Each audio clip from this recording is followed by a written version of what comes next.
Un saludo para todos. Hoy queremos hacer una introducción de un programa nuevo que vamos a hacer. Esperamos, con la ayuda de Jehová, hacer una serie de todas las porciones de la Torá a lo largo del año e iremos sacando una cada semana. Para hacer este proyecto, pues queremos trabajar juntos con David. David Soto está en Chile. Y David, te voy a invitar a que tú te presentes tú mismo. Gracias, Miguel Ángel. Es un placer para mí poder estar en este proyecto. Creo que será de mucha bendición para muchas personas que están interesadas en conocer acerca de la Torah. Bueno, les cuento un poquito de mi experiencia. Yo soy chileno, vivo en la décima región de los lagos, acá al sur del país, desde hace ya 3 años. Me vine de la capital buscando un sistema de vida distinto, más en contacto con la creación. Y en este caminar hemos ido desarrollando, gracias al Padre, un conocimiento de la Torá y tratamos de una manera u otra compartirla también con quienes estén interesados en crecer espiritualmente. ¿Tú qué experiencia tienes en tu vida respecto del ministerio? Bien, mi experiencia es desde joven. Participé de una congregación de una iglesia y al pasar el tiempo fui llamado al ministerio como pastor de una congregación durante alrededor de 15 años. Estuve a cargo de este grupo de personas y he ido avanzando en otras cosas. Esta iglesia, su congregación quedó en manos de otra administración, de otro pastor que hasta ahora sigue en pie trabajando, llevando a la gente a los pies de Yeshua, y eso es gratificante. El trabajo no ha sido en vano y es importante tener la suficiente claridad para decir, hasta aquí es una parte de lo que tengo que hacer y aquí hay otra etapa que hay que cumplir. Así es. Bueno, yo también, para los que no me conocen, conocía a Yeshua, a Jesús en ese tiempo, cuando estaba en la universidad. Poco después me involucré en el ministerio de tiempo completo y pues he servido en múltiples trabajos dentro del ministerio, en la parte administrativa, en la parte misionera, en la parte de coordinación de proyectos, desarrollo de proyectos, en fin. Y hace más o menos 15 años que entré de lleno en este camino de las raíces hebreas. De manera que eso ha sido una revolución total para mí. Sé que para ti también lo fue. ¿Hace cuánto entraste tú? Bueno, hace más o menos, estamos hablando del año 2010, sí, más o menos 15 años. Fue un proceso muy paulatino. Empecé a ver a otras personas que pensaban al respecto y me empezó a hacer mucho sentido. Ese es el tema. Me empezó a hacer muchísimo sentido el que para entender el Evangelio hay que estar tomado de la base de lo que es el Evangelio, y eso lo encontramos en la Torah. No podemos entender el Evangelio completamente sin entender la Torah y sin entender las cosas que enseñan en los antiguos libros respecto de lo que es el Mesías.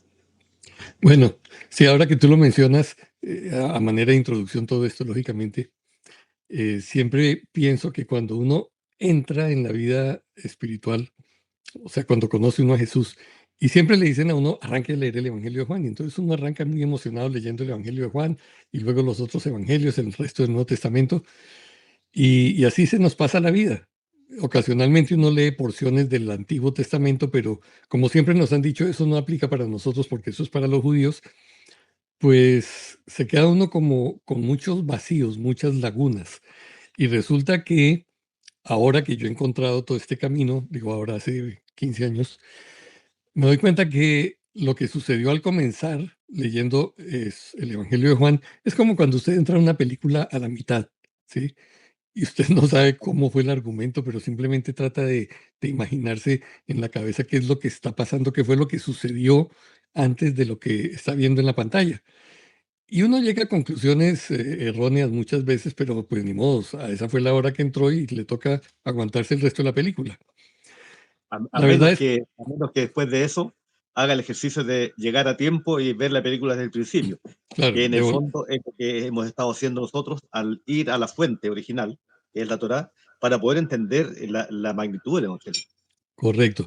Ahora, quiero aclarar, la palabra Torah es una referencia a los 5 primeros libros de Moisés, el Pentateuco conocido tradicionalmente, Génesis, Éxodo, Levítico, Números y Deuteronomio.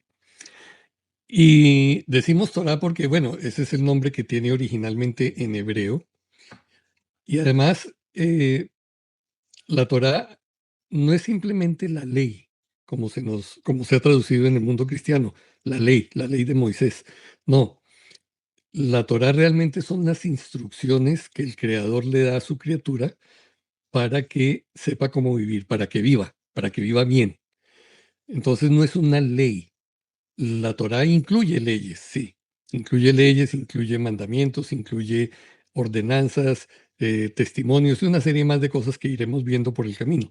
Pero principalmente quiero invitarlos a que consideren que cuando hablamos de Torá, hablamos de las instrucciones de Dios para nosotros, sus seres creados. Nosotros somos su creación y por lo tanto tenemos que atender al diseño que hizo nuestro creador para la humanidad. Y como bien dijiste, Miguel, la Torá son las instrucciones para ello. Correcto. Entonces, en esta primera sesión vamos a hablar sobre la parte que tiene que ver con la creación, que es súper importante porque precisamente es el comienzo de la película, ¿sí? Así De es. la película, no solamente del mundo en el que habitamos, sino de nuestra raza humana, ¿cierto? Entonces, el libro del Génesis, Génesis significa comienzo, arranca precisamente mostrándonos la versión que Dios nos da de cómo sucedió todo. Obviamente hay quienes se ponen a discutir respecto de que si el Big Bang, que si cabe, que si no cabe, que cómo pudo haber sido, etcétera, etcétera. La escritura, la Biblia no es un libro de ciencia, o sea, no pretende probar científicamente por qué es o demostrar por qué las cosas existen. Simplemente nos da una narración sencilla en los términos que cualquier persona no docta los puede entender. A veces esos relatos rayan con tal sencillez que parecieran fábulas o parecieran mitos, pero no, se trata realmente de la manera como el Padre, el creador de todo, se comunica con criaturas sencillas y limitadas como somos nosotros. ¿M? De manera Es, que, sí, es increíble ver la sencillez con que empieza el relato en el Génesis. Y cómo en un acto de fe, entendiendo que la creación es algo evidente ante nuestros ojos, y la perfección de la creación nos da a conocer de que hay un diseño inteligente detrás de todo esto, no es algo aleatorio al azar. Entonces, cuando vemos o leemos los primeros versículos del Génesis, podemos en esa lectura breve, tal vez remitiéndonos al versículo 1, cuando dicen en principio, creó Dios o Jehová los cielos y la tierra. Esa sola frase es una explosión de una cantidad enorme de aristas y derivadas que nos llevan a conocer y a entender a nuestro creador. Es algo realmente maravilloso. sí. Y mire, como les dije, pues no nos podríamos poner a ir palabra por palabra las raíces hebreas y todo este asunto a ver qué es lo que significa cada cosa porque no terminaríamos. El propósito de esta serie es extractar las cosas prácticas que realmente Jehová quería que nosotros supiéramos y las pudiéramos usar en nuestra vida diaria, en el día a día. De manera que por eso no vamos a entrar tanto en detalles, les vamos a sugerir que ustedes, por favor, tomen sus libros, sus Biblias y lean. Arranquen leyendo Génesis 1, 2, 3, 4 por esta semana. Entre tanto, simplemente nos vamos a enfocar en un par de aspectos que nos parecen muy importantes. El primero, vivimos en la finca del Creador. Es decir, todo esto Él lo hizo, ¿sí? Lo creó y es el orden que aparece allí en el primer libro, en el primer capítulo del Génesis. Dios crea, hay un orden en que crea las cosas y el último día, después de que están creados los cielos, la tierra, las aguas, las plantas, los animales, aparece el hombre. Curiosamente, respecto de la creación del hombre, dice que Dios mismo tomó barro y lo formó. En la creación de las otras cosas simplemente dice, sea esto, sean los animales, sea la luz, haya esto, haya lo otro. Pero para la creación del ser humano, como que Dios se esforzó en poner su sello, su huella digital, digámoslo ahí. Por eso dice que fuimos creados a su imagen y semejanza. Ahora la gente se Bueno, pregunta, ¿es semejanza física? No, es una semejanza en términos de que tenemos intelecto, voluntad y sentimientos como él. ahora tiene que ver con eso principalmente, porque sería ilógico pensar en nuestro creador como un ser con apariencia física como la nuestra. La escritura no señala en ninguna parte de eso, salvo que hace algunas aplicaciones como teofanías o apariciones o cuestiones que vieron en algún momento a algunas personas, pero la Escritura nos señala que Dios es espíritu.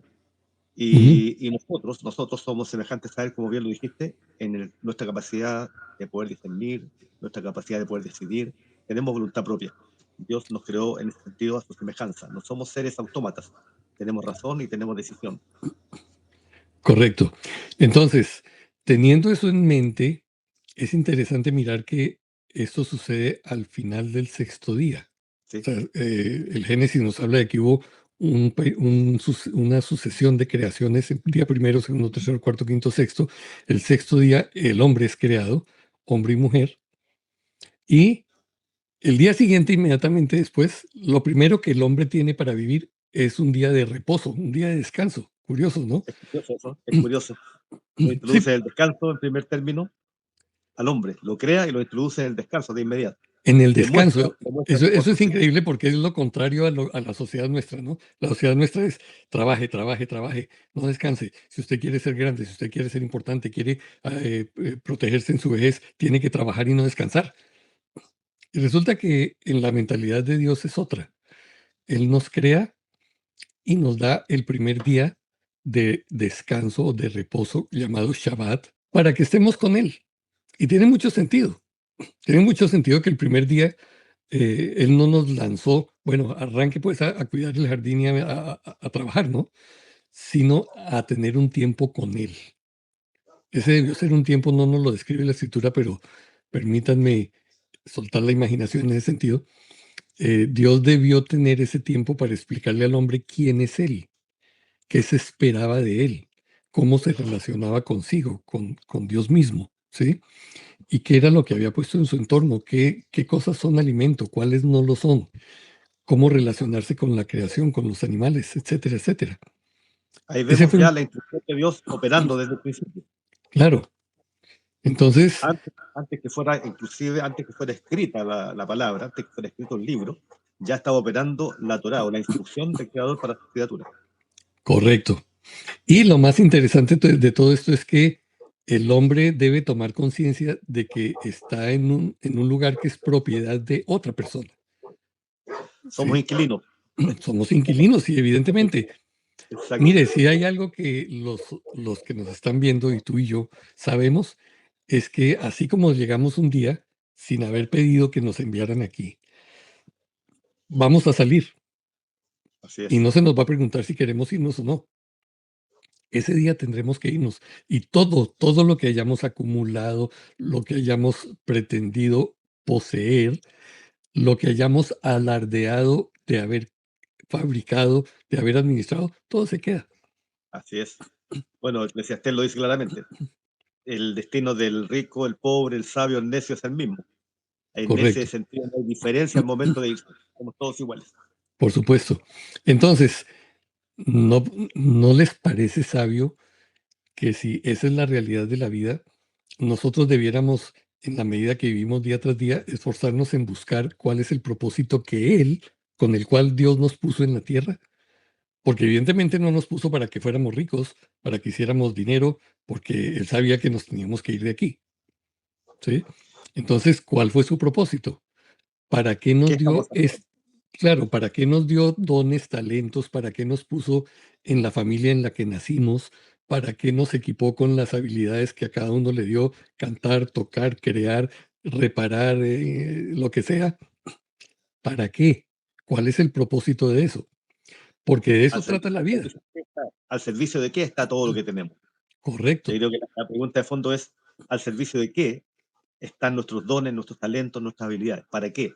¿Qué estamos correcto, haciendo con estas cosas que el Padre nos entregó en su casa para que la utilicemos en el hogar que Él nos dio, que es este planeta? Aquí vivimos, de aquí nos proveemos, de aquí nos alimentamos, todo proviene de lo que Dios entregó al crear este mundo para nosotros. Es realmente, esta es la casa grande, podemos llamarla, la casa grande. sí, así es. Y mira cómo hemos sido irresponsables, porque hemos deteriorado tanto la creación y seguimos haciéndolo como si esto no fuera, como si fuera nuestro, pues digo, sí, digo, porque me llama la atención que los seres humanos somos tan descuidados en todo. Y también me llamó mucho la atención que durante todo el tiempo que yo milité dentro del cristianismo en las iglesias, y yo mismo fui pastor y yo mismo prediqué muchísimas veces, sí, mea culpa, ¿cierto? Yo nunca estuve enseñando acerca de la responsabilidad que los seres humanos tenemos de crear, perdón, de cuidar este planeta, cuidarlo, porque es nuestro hogar. Al contrario, Hay una, hay una cuestión que pasa muy a menudo. Cuando alguien arrienda una casa, le puede tocar un buen inquilino o un mal inquilino. Un buen inquilino va a cuidar la casa, la va a pintar, le hará las reparaciones que correspondan, la mantendrá en buen estado. El mal inquilino actúa de la manera totalmente contraria. No cuida, rompe, es descuidado. Y cuando tiene que entregar la casa, se le pide cuenta. claro, Y va a tener que, con su garantía, pagar todas las reparaciones que esa casa requiere por su descuido.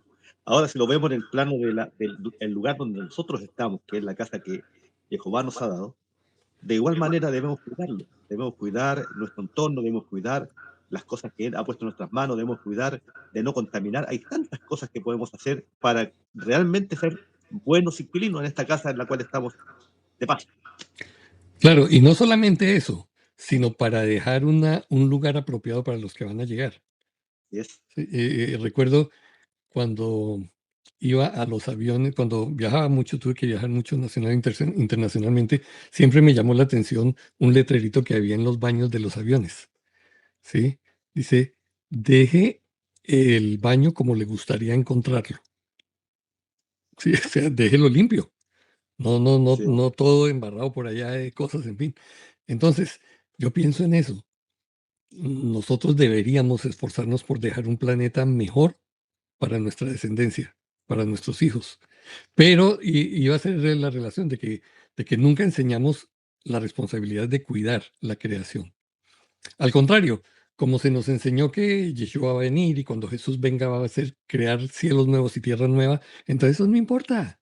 Tire da lo mismo. basuras, acabe con todo y que mejor que se acabe rápido para que Él venga pronto y lo haga todo nuevo. A mí me Pero que, pasa, Miguel, me pasa a mí que de pronto, más en el verano, acá en la zona donde vivo, me gusta salir a caminar con mis hijos. Vamos a la costa, caminamos por las playas y siempre nos preocupa el hecho de cómo hay tanta basura en las playas producto del descuido. Es realmente deprimente a veces ver cómo un lugar tan prístino como es el sur de Chile, la Patagonia misma, las embarcaciones que se dedican a la pesca, tiran redes, flotadores, cuánta cosa que es basura, y la marea las atrae hacia las playas. Y se hacen campañas para limpiar el borde costero. Pero imaginemos por un momento si la gente tuviese conciencia de que entre tirar algo al mar y llegar a puerto y sacarlo y dejarlo en un contenedor, ¿cuánta diferencia haría? Y sí. eso está dañando mucho nuestra casa, esta casa que el Padre nos regaló y nos dio para que viviéramos en ella. Entonces, como sacando aplicaciones prácticas, ¿cierto? Yo les invito a todos a considerar usted qué está haciendo para cuidar esta creación. Yo sé que muchos viven en ciudades, que viven en apartamentos, en edificios, en junglas de concreto, llamémoslo así. Pero allá usted también puede hacer algo. Allá también usted puede manejar mejor las basuras. Trate de reciclar lo mejor que usted puede. Trate de mantener las cosas de una manera tal que honren al creador, al dueño de la casa. Entonces, bueno, avanzando un poquito, porque me interesa que tratemos otro tema que es el de la creación del hombre y la mujer. En el libro, en el segundo capítulo, encontramos lo que Dios hizo respecto de cómo cuando creó al hombre y la mujer les dio unos parámetros para esa relación. Y la verdad es que la gente cuando me pregunta por consejería matrimonial y todo, yo les comparto esos 4 principios que hay allí en Génesis 2, porque ahí está todo. Ahí está todo lo que cualquier persona necesita para poder sacar adelante su relación matrimonial. Entonces, ¿tú conoces esos principios, David? ¿Los has Bueno, visto? los principios son los que enseña la Torá con la instrucción de nuestro Padre y tienen que ver con que cuando Dios crea al hombre, lo que es el capítulo 1, crea al hombre y a la mujer. Sin embargo, en el capítulo 2 vemos recién la aparición de Eva o de Java. El principio del varón y la mujer están basados en que Dios nos dio roles, nos dio determinadas acciones o responsabilidades a realizar. Los cuatro principios, en función de lo que tú estás diciendo, no los tengo en la mente en este momento, pero sí, lo que tengo claro es que Dios, cuando crea al hombre y a la mujer, les entrega roles a cumplir. Y eso es importante. Correcto. Y mira, si eso se hubiese mantenido claro desde el comienzo, a lo largo de las generaciones, no tendríamos todo este problema de que hay con los géneros y con todo este enredo, pues, que están confundiendo las generaciones nuevas. Miremos ese pasaje aquí en Génesis capítulo 2. Dice que me llama mucho la atención una cosa. En el capítulo 1 dice que Dios creó al hombre y la mujer, pero solamente se narra la existencia del hombre. El hombre fue creado porque Dios tomó barro y lo formó, sopló, insufló en el aliento de vida y el hombre fue un ser viviente. En el capítulo 2 nos dice que Jehová le dio al hombre un trabajo inicialmente, que fue póngale nombre a todos los animales. Y es interesantísimo lo que sucede allí, porque dice Jehová Elohim había formado de la tierra toda bestia del campo y toda ave de los cielos y los había llevado al hombre para que viera cómo los habría de llamar. Y así como el hombre llamó a cada ser viviente, ese es su nombre. Y el hombre puso nombres a todos los animales, a las aves de los cielos y a toda bestia del campo, más para el hombre no se halló ayuda, una ayuda que estuviera frente a él. Entonces mira lo que pasa. Dios no le da una ayuda al hombre hasta que él no es consciente de que la necesita. Así es. El hombre estaba feliz ahí con los animales, pero en el trabajo de poner nombres a los animales, él se da cuenta que hay parejas, que hay macho y hembra. Entonces viene el león y la leona, y viene eh, bueno, el tigre, la tigresa, Oh, qué sé yo, todos por parejas. Y por eso al final él termina y dice, pero ¿y yo ¿qué qué? pasa conmigo? ¿Qué pasa conmigo? Si yo no tengo a nadie. Estos van por parejas y yo estoy solo. Bueno, eso evidencia el hecho de que, creados a imagen y semejanza de nuestro Padre, el hombre pudo razonar y pudo reflexionar sobre sí mismo y la necesidad que tenía de una compañía. Correcto. Sin embargo, fíjate que Adán no le dijo a Dios, bueno, quiero que me hagas una compañera. El tipo ni sabía qué era lo que necesitaba, ¿sí? Y tampoco Dios le dijo, bueno, ¿te das cuenta que ya te hace falta alguien? Entonces, ¿cómo qué te gustaría? ¿Se imagina lo que hubiera dicho el hombre? Porque él había visto las hembras de todos estos animales, ni idea que hubiera pedido. Entonces, dice el verso 21, entonces, cuando él se dio cuenta que no había nadie, eh, Jehová Elohim hizo caer al hombre en un profundo adormecimiento y se durmió. Luego tomó una de sus costillas y cerró la carne en su lugar. Y de la costilla que Jehová Elohim había tomado del hombre hizo una mujer y la llevó al hombre. Es decir, O sea, la mujer ya estaba en el hombre. estaba en el hombre. Acuérdense que en el capítulo 1 dice que creó al hombre, mujer y hombre y Claro, mujer los hombre, creó. macho y hembra. A diferencia del hombre, la mujer no fue creada del barro, fue extractada del varón. Y mire, este es un principio fundamental. Nosotros estamos incompletos sin la mujer, por eso necesitamos de una esposa, ¿sí? Y la esposa es la que normalmente nos complementa, porque las mujeres tienen una psicología diferente, una percepción diferente, unas emociones diferentes y usualmente son el complemento de nosotros. Son Entonces, totalmente intuitivas, las mujeres son muy intuitivas y pueden correcto, darse cuenta de cuestiones que uno pasa por alto. claro, por supuesto. Entonces, fíjate cómo viene el asunto allí. Jehová saca a la mujer del hombre y deja un vacío en él. Y cuando se la presenta, él dice, uff, esta es verdad, hueso de mis huesos y carne de mi carne. Por esto será llamada varona, sí, mujer, Fue tomada del ¿cierto? varón. Porque fue tomada del varón. Yo sé que a las feministas no les gusta esto y que muchas se enojan porque no, nosotros no necesitamos de los varones y podemos vivir solas. No sé cómo lo harían, cómo se reproducirían, pero en fin, esa fue la creación. Estamos hablando de cómo fue la creación de Jehová. Será llamada porque el varón fue tomada. Y entonces comienzan los principios. Por esto abandonará el hombre a su padre y a su madre. uno. ya, a su mujer. Ahora, Qué increíble fíjate eso. que en ese momento ellos no tenían papá ni mamá, ¿cierto? Porque ellos eran los primeros. Sin embargo, el principio se da ya. Dejará el Claro, hombre a su padre y a su madre. Y mire, ese es la primera clave para que un matrimonio funcione, que la pareja tiene que salir del hogar, tiene que ser autónoma, independiente. desprenderse de los papás, tanto él como ella. Y me imagino que todos, si no, los que nos están viendo, si no ha sido su experiencia, la tienen en sus seres cercanos. Cuando no se fueron de la casa, comenzaron los problemas, ¿sí? Claro, Porque, eso se sucede muy a menudo, ya que se les resta a la nueva familia, al nuevo esposo, se les resta por la influencia que hay a su alrededor de los padres, de los pueblos, quienes sean, la independencia necesaria para que tomen sus propias decisiones y crezcan juntos. claro, Porque al haber esta intromisión, la armonía necesariamente se pierde, porque ya sea el hijo o la hija que está con el padre de cualquiera de ellos, siente que tiene un respaldo de sus padres y eso muchas veces va en medio de su cónyuge, sea el hombre o la mujer. no, y otra cosa, mira, además, a mí cuando me fui a casar me dijeron, el que se casa quiere casa, ¿sí? De casa a casa quiere. O sea, la verdad es que uno se casa con la expectación de salir a organizar su hogar y la esposa viene con la ilusión de corregir lo que no le gusta en la casa que su mamá hace, ¿sí? Porque seguramente hay cosas que se aprende y que elogia pero no me gustaría cómo decora, no le gusta cómo cocina, no le gustan muchas cosas. Entonces ella quiere desarrollar su propia identidad.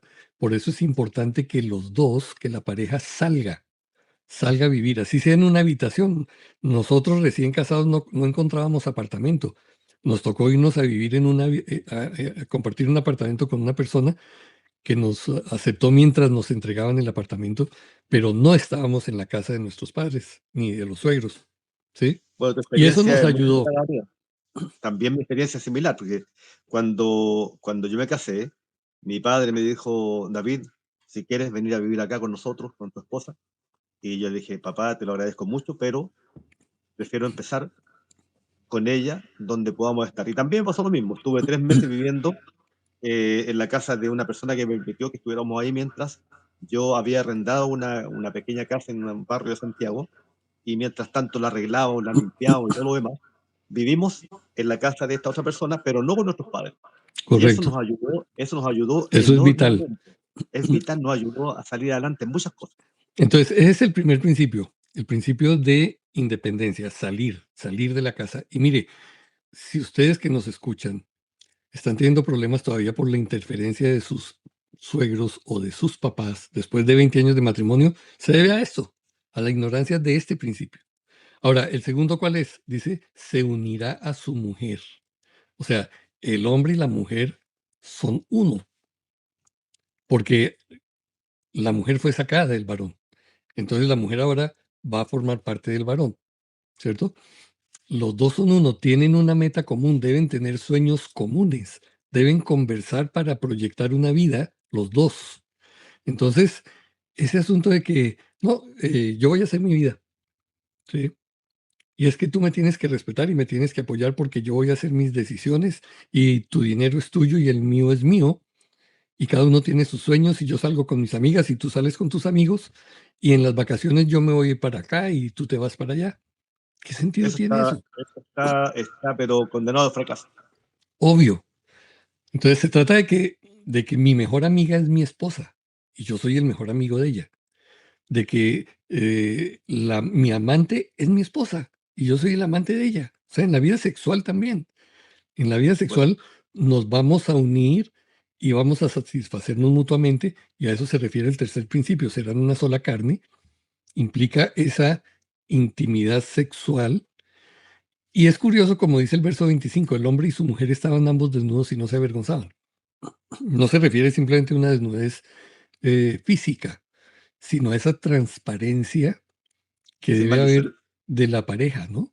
De que, bueno, sí, yo tengo dificultades, tengo temores, tengo ansiedades, tengo eh, frustraciones.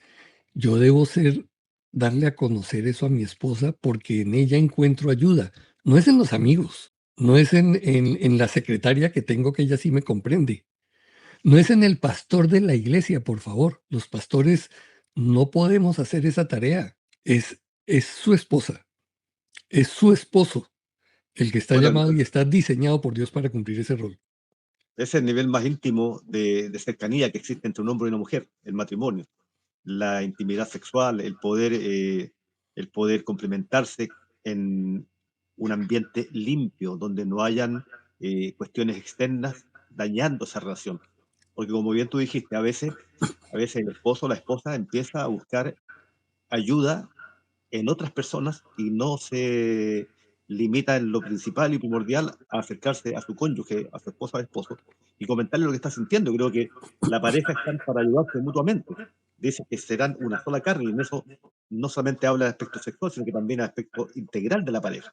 Pensamiento, unidad, propósito. Yo no puedo entender los matrimonios donde cada uno quiere hacer su vida, ya no es matrimonio. Obvio, no, no puede serlo porque se trata de que nos amamos, nos conocimos, nos amamos y de novios decimos eso, no, no, es que yo no puedo vivir sin ti. Y uno corre para allá, apenas sale del trabajo, de la universidad o lo que sea, porque quiere estar con esa persona. Y no bien se casan, no, ya la tengo, entonces ya no quiero estar más con ella, ya no quiero estar más con él, como que ya se cumplió el sueño de alcanzar, de poseer a la otra persona, ahora me voy en pos de otras cosas.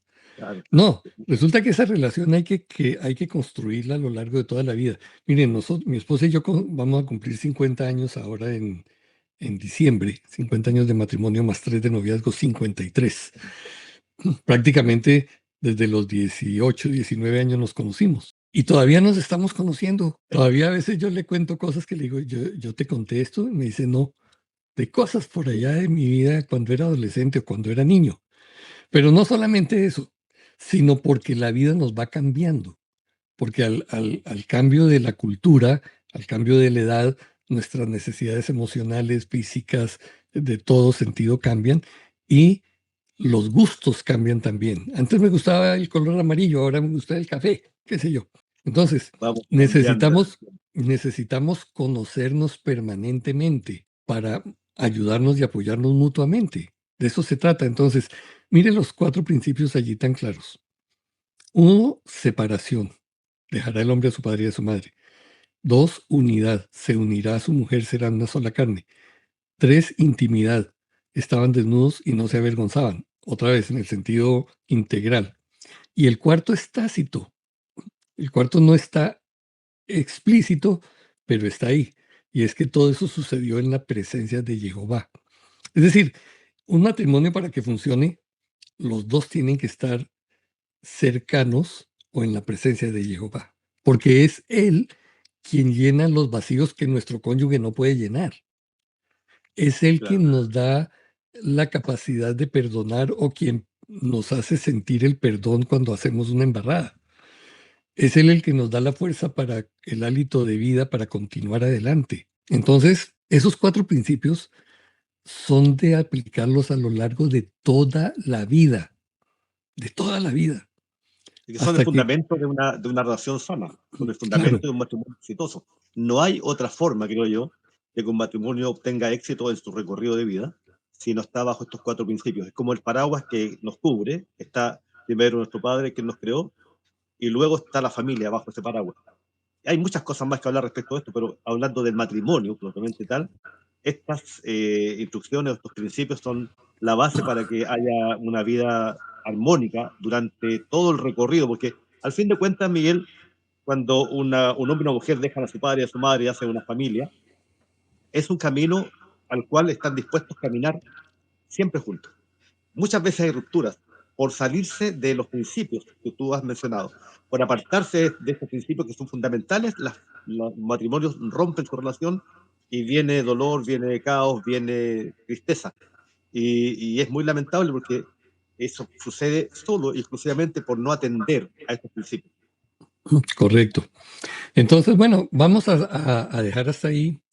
Pensamos que esta es la parte central. El capítulo 3 de Génesis es, es fascinante porque es el que nos explica la raíz de todo este problema que tenemos ahorita de perversión, de rebeldía, de todo esto. pero en otra ocasión lo trataremos. Hoy queremos simplemente dejarles esos dos asuntos para que ustedes reflexionen. Uno, somos inquilinos en una casa que le pertenece a Jehová. Un día tendremos que salir de aquí. ¿Cuál será la huella que vamos a dejar? ¿Qué le vamos a dejar a las siguientes generaciones? ¿Cómo vamos a dejar esta creación? Y dos, el regalo que Dios nos dio a través de esos principios, las instrucciones para que la relación matrimonial funcione. Mire, independiente de cuánto tiempo usted lleve casado, de qué tan deteriorado esté su relación, si ustedes comienzan a aplicar esto, les garantizo que va a funcionar, las cosas se van a arreglar. Y bueno, les sugiero y les invito a que nos escriban, nos digan sus inquietudes, simplemente permítanos poder aportar, tanto David como yo estamos en la mejor disposición de responder. Y muchas gracias a quienes vean este programa por permitirnos entrar en sus casas con este mensaje, con esta reflexión. Creo que es sumamente importante para nosotros el saber que al escuchar esta reflexión, este comentario, puede haber en sus corazones y también en los nuestros un cambio de mirada, porque estamos en la casa de nuestro Padre. Estamos de paso, nada trajimos, nada nos llevaremos, pero mientras tanto estemos acá, debemos tratar de hacer las cosas lo mejor posible. Bueno, que tengan un feliz descanso y nos Igualmente. vemos en la próxima ocasión. Gracias, Miguel, que esté muy bien. Ok, Bendiciones para ti. shalom.